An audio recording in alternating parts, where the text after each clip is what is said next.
Hello everyone, welcome back to the channel. मैं हूं आपके साथ पंकज। बच्चों, एक बार फिर से वेलकम है आपका चैनल पे। और आज हम फिर कंटिन्यू कर रहे हैं अपनी क्लास 12th की, जो हमने इंडियन इको स्टार्ट करी हुई थी। हमने चैप्टर 1 कर लिया बेटा पूरा डिटेल में, चैप्टर 2 भी कर लिया था, सब समझ लिया। इंडिपेंडेंस से पहले, इंडिपेंडेंस के बाद 40 साल तक, मतलब 1950 से लेके 1990 तक हमारे देश की इकोनॉमी में क्या हुआ। अब हमने आगे सीखना है कि 1990 के बाद हमने ऐसा क्या किया, क्योंकि 1990 तक हमने देखा कि हमारे देश के हालात बहुत खराब होते जा रहे थे। इंडस्ट्री में प्रॉब्लम आ रही थी, फॉरेन ट्रेड में प्रॉब्लम थी, जो भी प्रॉब्लम थी, एग्रीकल्चर में प्रॉब्लम्स थी। तो उसकी वजह से क्या हुआ और हमें आगे क्या ऐसे स्टेप्स लेने पड़े कि हमारी इकोनॉमी फिर से ट्रैक पे आ जाए। तो देखो बेटा, पहले हम ये जो पॉइंट्स आपको स्क्रीन पे भी दिख रहे हैं, पहली बात तो ये चैप्टर बहुत अच्छा है, बहुत इंपॉर्टेंट भी है कॉमर्स वाले बच्चों के लिए। तो ये आपके बीएसटी के 3rd चैप्टर में भी ये सेम टॉपिक आपको वहां पे मिलने वाला है। अब ये जो आपके टॉपिक्स ये लिखे हुए हैं, ये सारे वो टॉपिक्स हैं कि क्यों हमें 1991 पे एक बहुत बड़ा स्टेप उठाना पड़ा, और उस स्टेप को बोलते हैं एलपीजी। क्या बोलते हैं? LPG, liberalisation, privatisation and globalisation. अगर किसी बच्चे ने ये बोल दिया है लिक्विड पेट्रोलियम गैस, तो वो जाए सोना बाबू से बात करे अपने, और इंडियन डेवलपमेंट को गोली मारे, है ना।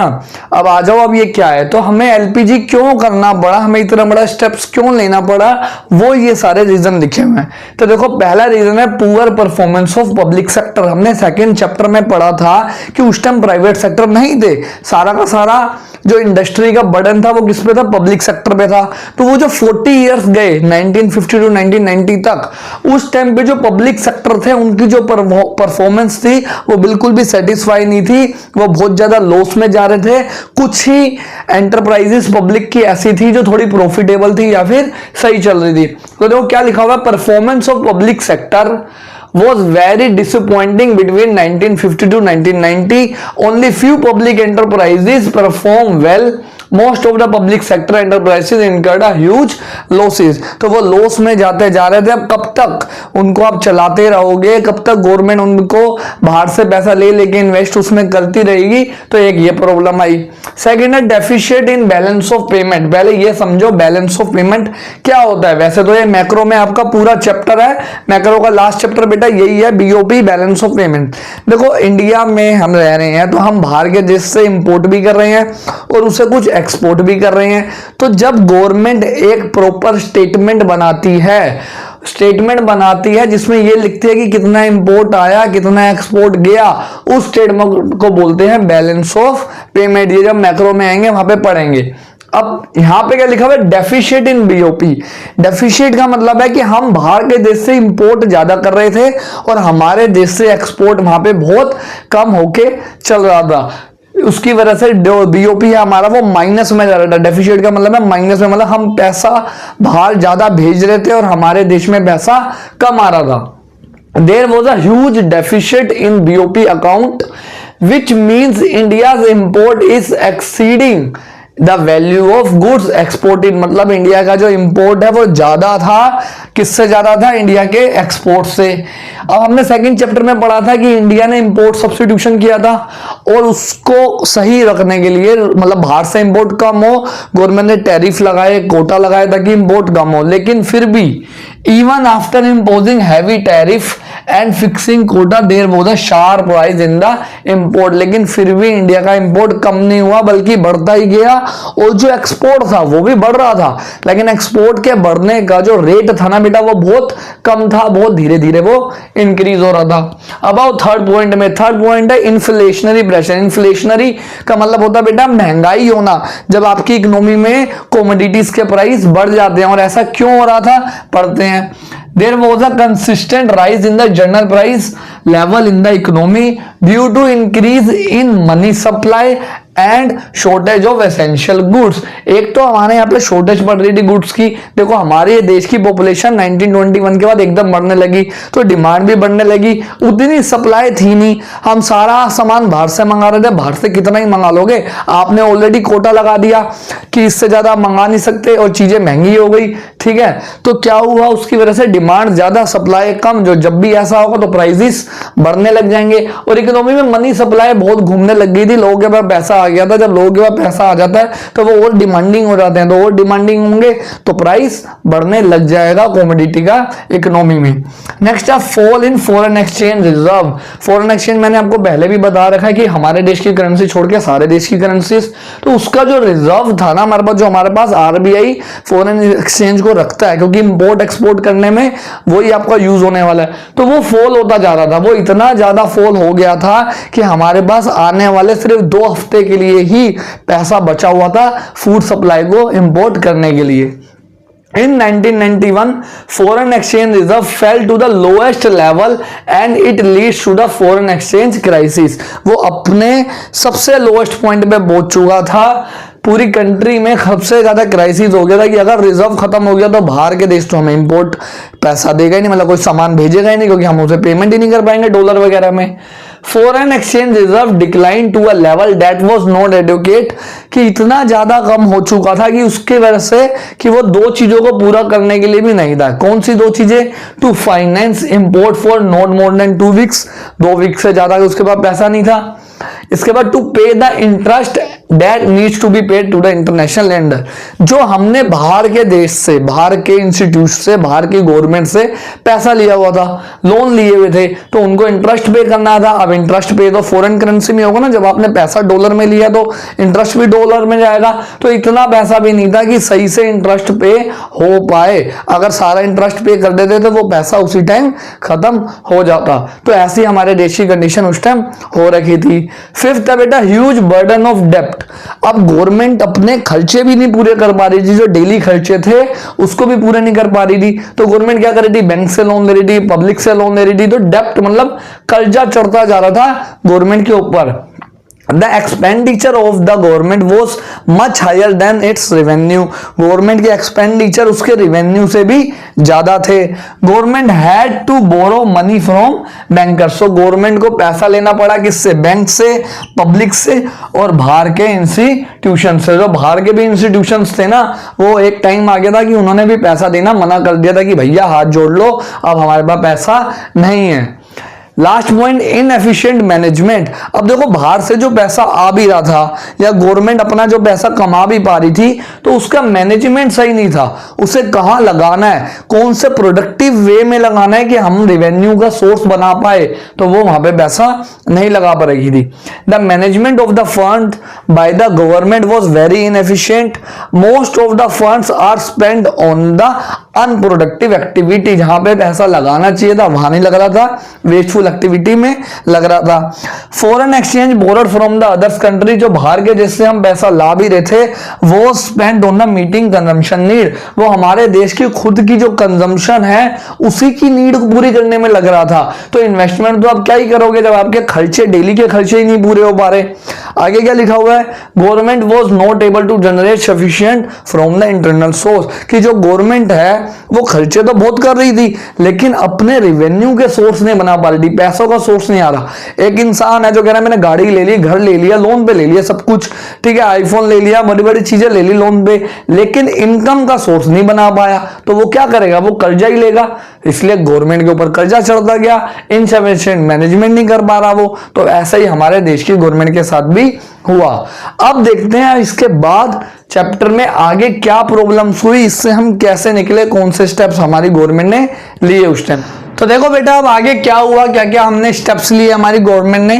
देखो 1991 में बहुत प्रॉब्लम आई, तो गवर्नमेंट को फोर्सफुली एक स्टेप लेना पड़ता लिया। मतलब वो चाहती नहीं थी लेना, लेकिन सिचुएशन ऐसी बन चुकी थी कि गवर्नमेंट को फोर्सफुली जो बाहर के इंस्टीट्यूशन से, इंटरनेशनल इंस्टीट्यूशन से जैसे IMF वगैरह, उनसे उसको पैसा मांगना पड़ा। क्या लिखा हुआ देखो, crisis of 1991 force India for financial help from IMF and world bank. IMF मतलब इंटरनेशनली मॉनेटरी फंड, इसकी वो आ जाती है बेटा, फुल फॉर्म आ जाती है पेपर में, याद रखना, और वर्ल्ड बैंक तो इसी नाम से आपका आने वाला है। अब इंडिया ने इनसे कितना पैसा मिला इंडिया को, India availed $7 billion as a loan. $7 billion मिले थे उस टाइम, बहुत ज्यादा होते हैं, अब तुम अपने आप कैलकुलेट कर लेना कितना हुआ, from this agency as a loan के रूप में। अब देखो कोई भी आपको पैसा देगा तो फ्री में तो देगा नहीं, इंटरेस्ट तो लेगा, लेकिन ये जो बड़े बड़े देश होते हैं, ये किसी की जब मदद करते हैं तो अपने इंटरेस्ट के हिसाब से करते हैं कि उनको इससे क्या फायदा हो सकता है या इससे ज्यादा से ज्यादा क्या फायदा निकाल सकते हैं। तो ये जो IMF और वर्ल्ड बैंक थे, इन्होंने बोला हम आपको ये लोन तभी देंगे जब आप हमारी कुछ कंडीशंस मानोगे, और वो ये 3 कंडीशंस उन्होंने रखी। पहली कंडीशन है removing restriction on the private sector. Second chapter में पढ़ा था कि इतनी सारी रिस्ट्रिक्शन लगी हुई थी प्राइवेट सेक्टर पे कि नया इंडस्ट्री लगाना है तो भी आपको लाइसेंस लेना पड़ेगा, नया वो करना है, प्रोडक्ट लॉन्च करना है तब भी लेना पड़ेगा। बहुत सारे एरिया में प्राइवेट सेक्टर को अलाउड ही नहीं था, तो वो रिस्ट्रिक्शन हटाओ। पता नहीं क्या हो गया, रिस्ट्रिक्शन वर्ड ही नहीं निकल रहा है, देख लो आप, इधर आ जाओ। सेकंड है reducing the role of government in many areas. पहले क्या था कि बहुत सारे एरिया में मोस्टली गवर्नमेंट का ही रोल था, गवर्नमेंट ही काम कर रही थी, तो प्राइवेट वालों ने कहा कि आप गवर्नमेंट का रोल जो है वो कम करो। याद करो हमने 3 शेड्यूल पढ़े थे ABC, तो ए वाले शेड्यूल में 17 चीजें ऐसी थी, 17 इंडस्ट्री ऐसी थी जो सिर्फ गवर्नमेंट कर सकती थी, तो उसमें एक एयरक्राफ्ट भी था, ठीक है, तो उसको तो बिल्कुल ही प्राइवेट कर दिया गया था। और क्या बोला, रिमूविंग ट्रेड रिस्ट्रिक्शंस, जो रिस्ट्रिक्शन लगाई हुई थी ट्रेड वाली उसको हटाओ। जो हमने अभी पढ़ा था कि टैरिफ वगैरह, कोटा वगैरह, वो सब हटाने के लिए उन्होंने बोला कि जब ये 3 कंडीशन हटा दोगे तभी हम आपको पैसा देंगे, अदरवाइज नहीं देंगे। और इंडिया जो है वो रेडी हो गया था इन तीनों कंडीशन को मानने के लिए, क्योंकि हमारे देश की सिचुएशन ही ऐसी आ चुकी थी। तो इन तीनों रिस्ट्रिक्शन को मानने के बाद इंडिया ने एक नई पॉलिसी बनाई जिसको बोलते हैं the new economic policy, NEP। और कब आई थी ये, जुलाई 1991 में। डेट याद रखना, MCQ बोर्ड वगैरह में आ जाता है। तो इस नई इकोनॉमिक पॉलिसी जो थी, इसका जो एम था, ये क्यों लाए गए, द पर्पस या ऑब्जेक्टिव या एम कुछ भी पूछता है of the policy was to create a competitive environment. क्योंकि पहले हमारे देश में सिर्फ गवर्नमेंट काम कर रही है, एक आधा प्राइवेट वाला है, तो उसकी वजह से क्या था, इकोनॉमी में कंपटीशन नहीं था। इकोनॉमी में कंपटीशन नहीं होता बेटा तो जो इकोनॉमी है वो कभी ग्रो नहीं करेगी। मान लो आप अकेले होम ट्यूशन पढ़ रहे हो, अब आपका कोई कॉम्पिटिटर ही नहीं है, आप अपने मार्क्स किससे कंपेयर करोगे, किसी से कंपेयर नहीं कर सकते। लेकिन अगर आप एक क्लास में पढ़ रहे हो, ग्रुप में पढ़ रहे हो, तो वहां आपका एक हेल्थी कॉम्पिटिशन होगा जिससे आप कंपेयर करोगे मेरे मार्क्स कितने आ रहे हैं और उस पर्सन के कितने आ रहे हैं in the economy, and remove barriers to the entry of and growth of the firms. और जो इतनी सारी रिस्ट्रिक्शन लगा रखी थी उसको भी हटाना ताकि ग्रोथ हो सके, फर्म्स की इंडस्ट्री ज्यादा से ज्यादा ग्रो कर सके। अब जो न्यू इकोनॉमिक पॉलिसी हुई थी वो 2 तरह से, 2 उसमें स्टेप्स लिए गए थे, 2 काइंड के मेजर्स से मेन। पहला बेटा स्टेबलाइजेशन मेजर्स और दूसरा है स्ट्रक्चर रिफॉर्म मेजर। तो स्टेबलाइज मेजर्स नाम से पता लग रहा है स्टेबल, ये किस लिए किया गया था, देखो this measures for short period, ये जो होता है ये शॉर्ट पीरियड के लिए होता है, ये जो मेजर्स लिए गए थे शॉर्ट पीरियड के लिए थे। और इसका एम ये था कि आपका करेक्टिंग BOP जो हमने पढ़ा अभी डेफिशिएट में था वो पॉजिटिव में आ जाए या फिर सही हो जाए, बैलेंस हो जाए। और bye maintaining the sufficient foreign exchange reserve, कि हमारे पास इंडिया के पास इतना एक्सचेंज रिजर्व दोबारा आ जाए वापस कि वो अपना BOP सही कर पाए।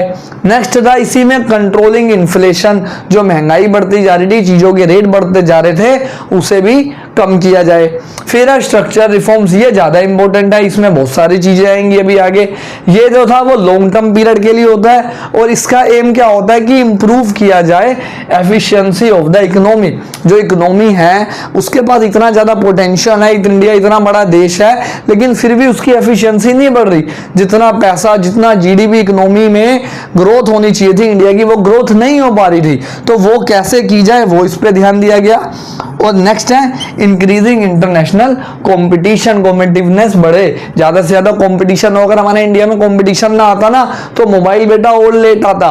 1991 के बाद ही मोबाइल आए, कार की कंपनीज आई, जो आज एक कंपनी सुनते हो Hyundai कंपनी है वो तभी आई थी। और उसके बाद आने के बाद ही इंडिया में कार वगैरह इतनी ज्यादा चलने लगी और इतना ज्यादा इंप्रूवमेंट होने लगा कार्स वगैरह में, टेलीविजन में, टेक्नोलॉजी में। तो ये सारी चीजें की गई। अब मेन जो LPG में मतलब न्यू इकोनॉमिक पॉलिसी में किया गया वो एलपीजी, नो मैंने आपको स्टार्टिंग में बताया था। तो अब स्टार्ट करते हैं पहला एल की लिबरलाइजेशन में क्या किया गया था, क्या क्या रिफॉर्म्स किए गए थे, क्या क्या चेंज किए गए थे। देखो बेटा, हमारी जो इकोनॉमिक पॉलिसी थी एलपीजी, उसमें जो सबसे पहला है लिबरलाइजेशन, वो क्या था, उसके अंदर क्या क्या चेंजेस हमारे किए गए। तो पहले समझते हैं लिबरलाइजेशन का मीनिंग क्या होता है। तो देखो, liberalisation means removal of entry and growth restriction on the private sector. मतलब जितनी भी रिस्ट्रिक्शन लगी हुई है, जितनी भी जो हमने सेकंड चैप्टर में पढ़ी थी रिस्ट्रिक्शंस, वो सारी की सारी हटा दी गई, रिमूवल कर दी गया। चाहे उसमें आपको नई इंडस्ट्री को एंट्री लेनी हो, चाहे उसको ग्रोथ करनी हो। जैसे हमने पढ़ा था कि नई इंडस्ट्री लगानी है, उस पर रिस्ट्रिक्शंस थी, उसकी एंट्री की हट गई। ग्रोथ में ये था कि नया अगर आपको एक्सपेंशन करना है तो उसके लिए भी लाइसेंस लेना था, तो वो सब हटा दिया गया।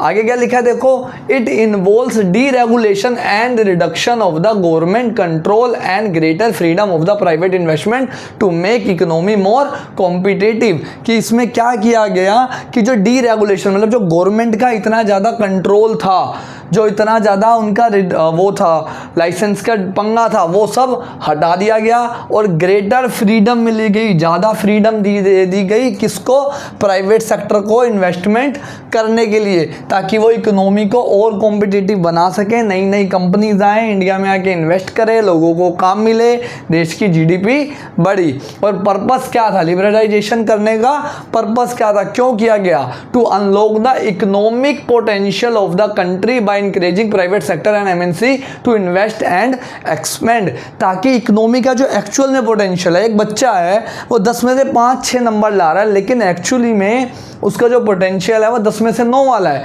तो ऐसे हमारे देश की जो इकोनॉमी थी उसमें इतनी ज़्यादा डिमांड थी, लेकिन सप्लाई पूरी हो नहीं पा रही थी। तो प्राइवेट सेक्टर आएंगे, वो एमएनसीज आएंगी, तो वो इन्वेस्ट करेगी, एक्सपेंड होगी ज़्यादा से ज़्यादा इकोनॉमी, तो एक्चुअल पोटेंशियल जो है हमारी इकोनॉमी का, जितनी वो ग्रो कर सकती थी वो ग्रो करे।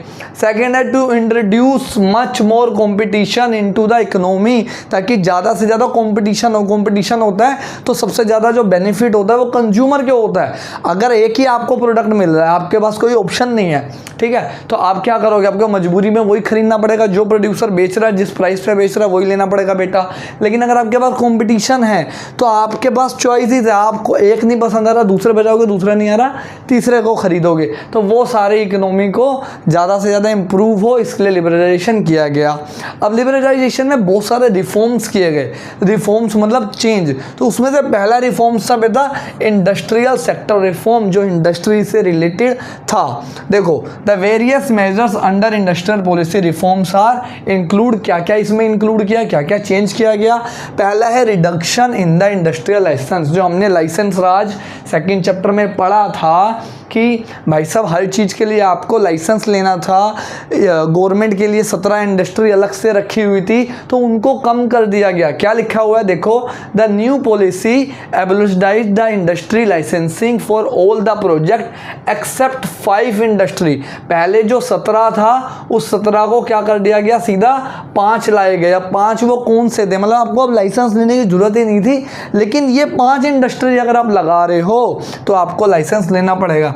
पहला है अल्कोहल से रिलेटेड, अल्कोहल इंडस्ट्री लगा रहे हो, सिगरेट, सिगार, तंबाकू इससे रिलेटेड लगा रहे हो, डिफेंस लगा रहे हो, इंडस्ट्रियल एक्सप्लोसिव लगा रहे हो, या फिर हैजार्ड्स केमिकल, मतलब जो ऐसे केमिकल्स होते हैं जो इंडस्ट्री के में यूज़ होने हैं, जो बहुत हार्मफुल है आपके लिए। तो ये 5 चीज़ें अगर आपको लगानी है तभी आपको लाइसेंस लेना, अदरवाइज नहीं लेना। और no licence were needed to set up new units, जो पहले हमें लेना पड़ता था। एक्सपेंड और डाइवर्सिफाई एग्जिस्टिंग मैन्युफैक्चरिंग लाइन, ये पहले सेकंड चैप्टर में हमने पढ़ा था कि इन दोनों के लिए आपको लाइसेंस लेना जरूरी था, तो वो यहाँ पे हटा दिया गया। इसके बाद decrease in the role of public sector, जो पब्लिक सेक्टर का इतना ज़्यादा रोल था, वही गवर्नमेंट के 17 इंडस्ट्रीज थी रिजर्व वो रखी थी, वो सब हटा दिया गया। One of the most important decision taken under this was reduction in the role of public sector in the future industrial development, ताकि फ्यूचर में जो इंडस्ट्री का डेवलपमेंट हो उससे जो पब्लिक का रोल था, पब्लिक सेक्टर का रोल था, उसे बहुत कम कर दिया गया। Reservation for the public sector was reduce from the 17 to 18। पहले 17 इंडस्ट्री थी जो हमने सेकेंड चैप्टर में पढ़ा था, 17 से उसे 8 किया गया, फिर 8 के बाद उसे और कम कर दिया गया बेटा, सीधा कितने पे ले आए, 3 पे। 3 कौन कौन सी थी, एटॉमिक, डिफेंस एंड रेलवे। इसके अलावा प्राइवेट सेक्टर हर सेक्टर में जाके काम कर सकता था, लेकिन एटॉमिक एनर्जी, डिफेंस इक्विपमेंट्स वगैरह और आपके रेलवे, इसके में सिर्फ किसका रोल था, पब्लिक सेक्टर का। नेक्स्ट है D reservation under SSI. SSI याद है, स्मॉल स्केल इंडस्ट्री। दोबारा सेकंड चैप्टर देखो, सेकंड और थर्ड चैप्टर तो आपस में बहुत ज़्यादा लिंक है, क्योंकि थर्ड चैप्टर पूरा सेकंड चैप्टर पे ही डिपेंड करता है आपका। कि सेकंड चैप्टर में हमने पढ़ा था कि कुछ प्रोडक्ट को रिजर्व कर दिया गया था कि वो सिर्फ कौन बनाएंगे, स्मॉल स्केल इंडस्ट्री, तो उसे भी हटा दिया गया। Many goods produced by the SSI were dereserved, now the market was allowed to determine the price of commodity through forces of the market reverse. और पहले क्या था कि बहुत सारे प्रोडक्ट ऐसे थे जिनमें ये बोला जाता था कि इनका जो प्राइस रखा जाएगा वो गवर्नमेंट डिसाइड करेगी कि कितने में आपको बेचना है, तो वो चीज़ भी हटा दी गई। एक तो डी रिजर्वेशन कर दिया गया कि स्मॉल स्केल इंडस्ट्री के जो प्रोडक्ट थे वो बहुत सारे प्रोडक्ट बोले कि अब कोई भी बना सकता है, चाहे वो बड़ी कंपनी हो चाहे छोटी। और साथ में जो मार्केट का प्राइस है, किसी कमोडिटी का प्राइस है, वो मार्केट फोर्सेस पे डाल देगा। मार्केट फोर्सेस मतलब डिमांड एंड सप्लाई, जिस चीज़ की डिमांड ज़्यादा है उसका प्राइस ज़्यादा होगा, तो और वो हटा दिया गया। अब last very important, monopolies and restrictive trade practice. ये MRTP एक एक्ट था बेटा। ये एक्ट क्या करता है, मान लो इकोनॉमी में 2 कंपनी है A और B, सिर्फ यही इस मार्कर को बनाती है और कोई नहीं बनाती। अगर ये आपस में मिल जाएं, बोले कि भाई A और B मिलके काम करते हैं, तो अब इकलौते हम ही होंगे बेचने वाले, जितने भी बेचेंगे उतने में खरीदना पड़ेगा। तो इससे कहते हैं एक तरह से मर्जर हो जाना, अमलगमेशन हो जाना, ऐसे बहुत सारे वर्ड्स है। तो इन्होंने अपनी क्या करी, मोनोपोली क्रिएट कर ली। तो इसके ऊपर रिस्ट्रिक्शन लगी हुई थी पहले कि आप ऐसे मोनोपोली क्रिएट नहीं कर सकते, तो उसको हटा दिया गया। Under the new economic policy MRTP act was replaced by the competition act 2002। तो इसको हटा के नया एक्ट आ गया which is competition act 2002, which is more liberal. मतलब इस जो नया एक्ट आया था उसमें ज़्यादा फ्रीडम थी कि आप आपस में मिलकर काम कर सकते हो। हालांकि ये जो एक्ट है ये बाद में फिर रिप्लेस हो गया था कॉम्पिटिशन एक्ट 2007 से, फिर उसके बाद बार बार ये रिप्लेस होता गया, क्योंकि एक्ट वगैरह में क्या होता है, चेंजेस आते रहते हैं। ये हो गया बेटा हमारा पहला रिफॉर्म्स, इंडस्ट्रियल सेक्टर रिफॉर्म्स। अब बाकी के रिफॉर्म्स करते हैं, 4 से 5 आपके रिफॉर्म्स हैं, फिर हमारा लिबरलाइजेशन पूरी तरह हो जाएगा फिनिश। अब देखो बेटा हमारे आगे के और रिफॉर्म्स क्या थे, क्या क्या चेंजेस हमारे किए गए। तो उसमें एक है बेटा हमारा financial sector reforms. Financial sector reforms मतलब जो बैंकिंग से रिलेटेड रिफॉर्म्स होते हैं वो आते हैं इसके अंदर, कि अगर देश में बैंकिंग सिस्टम चल रहा है तो वो कैसे चलेगा, या फाइनेंशियल इंस्टीट्यूशन वगैरह कैसे चलेंगे। तो देखो क्या लिखा हुआ है, before the introduction of reforms, मतलब रिफॉर्म से पहले the financial sector in India is controlled by the central bank, जो कि हमारा क्या है, RBI है। तो रिफॉर्म्स आने से पहले हमारे देश में जो भी फाइनेंशियल सेक्टर से रिलेटेड डिसीजन होते थे वो कौन लेता था, RBI। IBI control and regulates all the decision related to the monetary and banking system of the country. RBI ही हमारे देश के सारी मॉनेटरी और बैंकिंग सिस्टम के डिसीजन लिया करता था। लेकिन इसकी वजह से बहुत प्रॉब्लम आती थी, क्योंकि पहले क्या था, अगर आपको नई सेटअप लगाना है, कोई भी डिसीजन लेना है, RBI से अप्रूवल लेना पड़ेगा। RBI ही डिसाइड करेगा कि जो इंटरेस्ट रेट है वो कितना होगा जो आप किसी को लोन दे रहे हो। तो प्राइवेट सेक्टर तो कभी फिर मार्केट में आएंगे ही नहीं, क्योंकि प्राइवेट सेक्टर तो अपने अकॉर्डिंग, अपने प्रॉफिट के अकॉर्डिंग काम करते हैं। अगर उन्हें लगता है कि हमें कम इंटरेस्ट देना तो कम देंगे, लगता है ज़्यादा देना है तो ज़्यादा देते हैं। तो वो प्रॉब्लम थी। तो उसमें क्या चेंज किए गए, देखो, change in the role of RBI। पहले तो RBI का रोल कम किया गया। पहले जो RBI का रोल था वो था as a regulator. The role of RBI was reduced from regulator to facilitator. यहाँ पे MCQ बेटा आ जाता है आपका पेपर में कि RBI का जो रोल था वो किस में चेंज किया गया, तो regulator to facilitator of financial sector.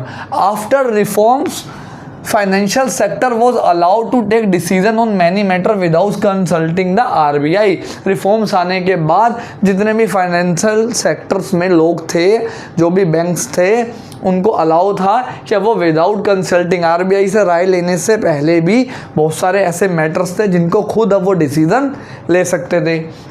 इसके बाद ओरिजिन ऑफ प्राइवेट बैंक। अब जब इतनी छूट मिल गई तो उसके बाद प्राइवेट बैंक भी हमारे देश में आने लगे। आईसीआई बैंक, एचडीएफसी बैंक, ये सब बाद में ही आए हैं। The reforms policy led to the establishment of private sector. चाहे वो इंडियन प्राइवेट बैंक हो, चाहे वो फॉरेन प्राइवेट बैंक हो, बेटा सब ही हमारे देश में फिर आने लगे। थर्ड है increase in the limit of foreign investment. पहले हमारे देश में फॉरेन इन्वेस्टमेंट मतलब अगर कोई बाहर के जिससे पैसा हमारे देश में इन्वेस्ट करना चाहता है वो बहुत कम था, तो उसे बढ़ा दिया गया। The limit of the foreign investment in banks, याद रखना ये सिर्फ बैंक्स की बात कर रहा है, was raise to around 74%। Important point है, एमसीक्यू में पूछ लेता है बहुत बार, तो याद रखना कितना हो गया, सिर्फ बैंक्स का पूछेगा तो आपने 74% यहाँ पे लिखना है। लास्ट है एज इन एक्सपेंशन प्रोसेस। पहले आपको एक्सपेंशन करना है, मेरे को एक नई ब्रांच खोलनी है, मेरा बैंक है, तो उसके लिए आरबीआई के पास जाना पड़ता था, बहुत सारी प्रॉब्लम होती थी। तो अब आरबीआई के पास जाना जरूरी नहीं था, बस आपको कुछ फॉर्मेलिटीज़ पूरी करनी थी, वो फॉर्मेलिटीज़ पूरी करने के बाद अपना आप एक्सपेंशन कर सकते हो। Banks were given freedom to set up a new branch without the approval of RBI. अब आपको आरबीआई का अप्रूवल लेने की ज़रूरत यहाँ पे नहीं थी। तो ये सारे चेंजेस किए गए थे किसमें, फाइनेंशियल सेक्टर रिफॉर्म्स में। अब आते हैं सेकंड, मतलब अगला रिफॉर्म, वो है टैक्स रिफॉर्म। अब टैक्स बेटा आप सबको पता क्या होता है, और दो तरह के टैक्स होते हैं, डायरेक्ट और इनडायरेक्ट। तो देखते हैं इसमें क्या है। Tax reform refers to the reforms in the government taxation and public expenditure policy.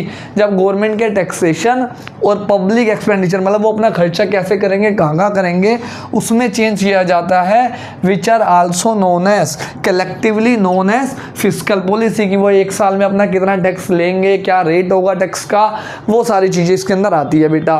तो इसमें क्या चेंज किया गया, rationalisation of direct tax. Direct tax कौन से होते हैं, इनकम टैक्स, कॉर्पोरेट टैक्स, ये सब आपने गवर्नमेंट बजट अभी चैप्टर जो मैक्रो में है वो किया तो उसमें आया होगा। तो इसमें क्या चेंज किया गया, there has been a continuous reduction in the income and corporate tax. जो इंडिया का पहले इनकम टैक्स और कॉर्पोरेट टैक्स है वो बहुत हाई था। अब हाई टैक्स होने की वजह से क्या होते हैं, लोग चोरी करते हैं टैक्स की, कि इतना ज़्यादा टैक्स कौन भरेगा, तो उसे कॉन्टिन्यूसली रिड्यूस किया गया। क्यों, because high tax rates were an important reason for the tax evasion. Evasion tax, evasion मतलब टैक्स की चोरी होना। अब आपको 30% टैक्स देना है तो आप चोरी करोगे, 100 में से 30 रुपये तो आपका टैक्स में चला गया।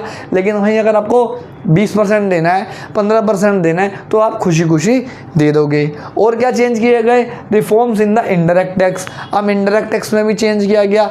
इनडायरेक्ट टैक्स ना बहुत कॉम्प्लिकेटेड होता है, पहले उसमें बहुत सारे टैक्स होते थे, service tax, excise tax, custom tax, VAT, CST, तो उन सबको कम कर दिया गया और एक कॉमन टैक्स बना दिया गया, जैसे अब आपका चल रहा है आपका GST. Important reforms have been made in the indirect tax to facilitate establishment of common national market for goods and commodities। ताकि सब जगह में, पहले क्या था, अलग अलग स्टेट के अलग अलग टैक्स लग रहे थे, तो जिसकी वजह से उसको प्रोसेस करना सिंप्लीफाई नहीं था, वो बहुत कॉम्प्लिकेटेड होता था उसका रिकॉर्ड वगैरह मेंटेन करना। लेकिन जीएसटी आने की वजह से वो एक सिंप्लीफाई हो गया, पूरे देश में अब एक ही टैक्स लगता है जिसे बोलते हैं जीएसटी। आपको डेट याद होनी चाहिए, जीएसटी कब आया था आपकी बुक में गिवन है। थर्ड है सिंप्लीफिकेशन ऑफ प्रोसेस। अब जो प्रोसेस था सिंप्लीफिकेशन का कि टैक्स कितना पे करना है, कैसे पे करना है, उसे भी इजी कर दिया गया in order to encourage the better compliance on the part of the taxpayer, ताकि टैक्स पेयर को जो टैक्स वो पे कर रहा है उसमें इतनी कन्फ्यूजन ना हो और इजीली वो पे कर पाए। Many procedure has been simplified, बहुत सारे प्रोसीजर को अब क्या कर दिया गया, सिंपलीफाई कर दिया गया, ताकि लोग वो ना हो, कंफ्यूज ना हो और बहुत इतना कॉम्प्लेक्स प्रोसीजर की वजह से टैक्स ना भरे, ऐसा नहीं होना चाहिए, इसलिए उसे सिंपलीफाई रखा गया। ये हो गए बेटा हमारे आगे की रिफॉर्म। अब दो छोटे से हमारे रिफॉर्म्स बच गए, उन्हें कर दें फटाफट ख़त्म, फिर हमारा हो जाएगा लिबरलाइजेशन, आज का इस वीडियो का एंड। बेटा आज का हमारा लास्ट टॉपिक, लास्ट रिफॉर्म्स में हम पहुंच गए हैं लिबरलाइजेशन के। इसके बाद आज के हमारा टॉपिक हो जाएगा फिनिश। इसके बाद हम करेंगे पहले ग्लोबलाइजेशन। हाँ, एलपीजी में से हम प्राइवेटाइजेशन पहले नहीं करेंगे, पहले करेंगे ग्लोबलाइजेशन, क्योंकि वो ज़्यादा वेटेज है उसकी पेपर में, उसमें ज़्यादा टॉपिक्स हैं। प्राइवेटाइजेशन का तो आप बुक में देखोगे सिर्फ एक ही पैराग्राफ है, उसके अलावा कुछ नहीं है, लेकिन ग्लोबलाइजेशन का बहुत ज़्यादा डिटेल में दे रखा है। उसमें मोस्ट इंपॉर्टेंट टॉपिक है आउटसोर्सिंग, तो वो हम पहले करेंगे। तो आप देखते हैं हमारे रिफॉर्म। नेक्स्ट है बेटा foreign exchange reforms. Foreign exchange आप सबको मैंने बता दिया, जो एक्सचेंज रेट होता है करेंसीज का, तो उसमें क्या चेंज किए गए, डीवैल्यूएशन ऑफ रूपी किया गया। अब ये वेरी इंपॉर्टेंट टर्म है डीवैल्यूएशन। जब बेटा किसी देश की गवर्नमेंट अपने देश की करेंसी को खुद डाउन कर देती है, एक तो होता है कि उनके देश की करेंसी मार्केट फोर्स की वजह से डाउन हो रही है, लेकिन जब खुद गवर्नमेंट अपने इंपोर्ट और एक्सपोर्ट को बढ़ाने घटाने के लिए अपनी करेंसी की वैल्यू को डाउन कर देती है, उसको कहते हैं डीवैल्यूएशन। तो डीवैल्यूएशन ऑफ रुपी किया गया था 1991 में, ताकि हमारा जो प्राइस है, जो रुपी का एक्सचेंज रेट है, वो क्या हो जाए, डाउन हो जाए। क्यों किया गया था, देखो devaluation refers to the deliberately मतलब अपने दिल से, अपनी इच्छा से, reduction in the value of domestic currency vice versa, मतलब हो सकता है हम अपनी करेंसी की बात कर रहे हैं या कोई और देश, कोई और गवर्नमेंट, या any foreign currency by the government of the country, या कोई फॉरेन करेंसी की वैल्यू कम हो रही है वो। In 1991 the rupee was devalued which lead to an increase in the flow of foreign exchange. अब क्या हो गया, बाहर कम कर दिया गया एक्सचेंज रेट, जिसकी वजह से इनफ्लो ज्यादा होने लगा फॉरेन करेंसी का। अब आते हैं सेकंड पॉइंट में, मार्केट डिटर्मिनेशन ऑफ एक्सचेंज। देखो अब ये कैसे डिसाइड होगा कि भैया जो 1 रुपीस है या जो $1 है वो 80 रुपीस के बराबर है, 85 के बराबर है, कैसे होगा। तो इसके बहुत सारे मेथड होते हैं, फिक्स्ड मेथड, फ्लेक्सिबल मेथड, ये सब आप अपने मैक्रो के चैप्टर्स में पढ़ने वाले हो, सेकंड लास्ट चैप्टर में। तो पहले इंडिया में क्या था, फिक्स्ड रेट एक्सचेंज सिस्टम चलता था, जिसमें गवर्नमेंट डिसाइड करती थी कि हमारा एक्सचेंज रेट क्या होगा। तो उसे क्या कर दिया, हटा दिया गया, उसकी जगह फ्लेक्सिबल रेट आ गया, जिसमें गवर्नमेंट डिसाइड नहीं करती, मार्केट फोर्सेस डिसाइड करती है, मतलब demand and supply. The government allow market forces to determine the exchange value of Indian currency, Indian rupee in term of foreign currency. अगर आपके देश में बहुत टूरिस्ट आ रहे हैं, तो टूरिस्ट आएंगे तो आपके देश की करेंसी की डिमांड बढ़ेगी, तो आपकी करेंसी की वैल्यू ज्यादा होगी, तो वो उस तरीके से डिसाइड किया जाता है। पहले गवर्नमेंट कर दी थी, तो उसे चेंज कर दिया गया था। अब लास्ट रिफॉर्म हमारा trade and investment policy reform, कि जो आपस में ट्रेड वगैरह हो रहा है उसमें क्या चेंज आया था। तो क्या चेंज आया था, reforms under trade and investment policy were initiative because, पहले तो ये बताया जा रहा है कि क्यों इनिशिएटिव हमें करना पड़ा, to increase the international competitiveness, ताकि बाहर की कंपनियां आए, हमारे डोमेस्टिक जो वो है इंडस्ट्रीज है उन्हें कंपटीशन मिले, वो अपने आप को क्या करे, इंप्रूव करे। टू प्रमोट फॉरेन इन्वेस्टमेंट, ताकि बाहर की कंपनियां आए वो यहाँ पे इन्वेस्ट करे, पैसा आए इंडिया में। To promote efficiency of local industry and adoption of modern technology, ताकि जो हमारे लोकल इंडस्ट्रीज हैं उनकी एफिशिएंसी बढ़े। आप अभी रिसेंट का एग्जांपल लो, टाटा की गाड़ियां आज से 5-6 साल पहले कोई नहीं पूछता था, मारुति की गाड़ियां इतनी आउटडेटेड मानी जाती थी, उसमें कोई भी टेक्नोलॉजी इतनी नहीं होती थी, लेकिन 5-6 सालों से मारुति, टाटा, महिंद्रा इतने ज्यादा ग्रो कर गए। क्यों ग्रो कर गए, क्योंकि टाटा ने बाहर की कंपनीज खरीदी, महिंद्रा ने अपनी टेक्नोलॉजी बाहर से ली, तो इसकी वजह से ये टेक्नोलॉजी इंप्रूव हुई, तो लोकल इंडस्ट्री भी ज्यादा ग्रो करने लगी और उनके बीच में बाकी जो इंडस्ट्रीज हैं उनके से कंपटीशन बढ़ गया। तो इसके लिए ये भी ये किया गया। अब इसमें पहला क्या किया गया, removal of export duty.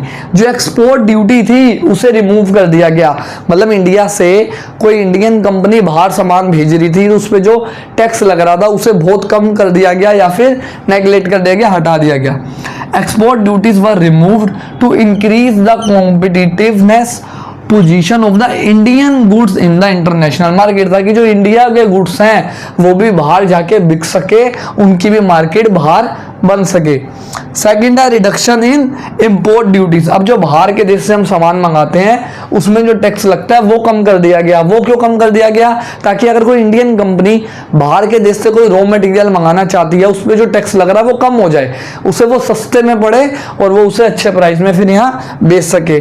Import duties were reduced, which improved the competitiveness of domestic industry as it enabled them to import raw material at a better price, ताकि उन्हें सस्ते में सामान बेचे और वो अपने आप को इम्प्रूव कर पाए। थर्ड है बेटा रिमूवल ऑफ क्वांटिटेटिव रिस्ट्रिक्शन।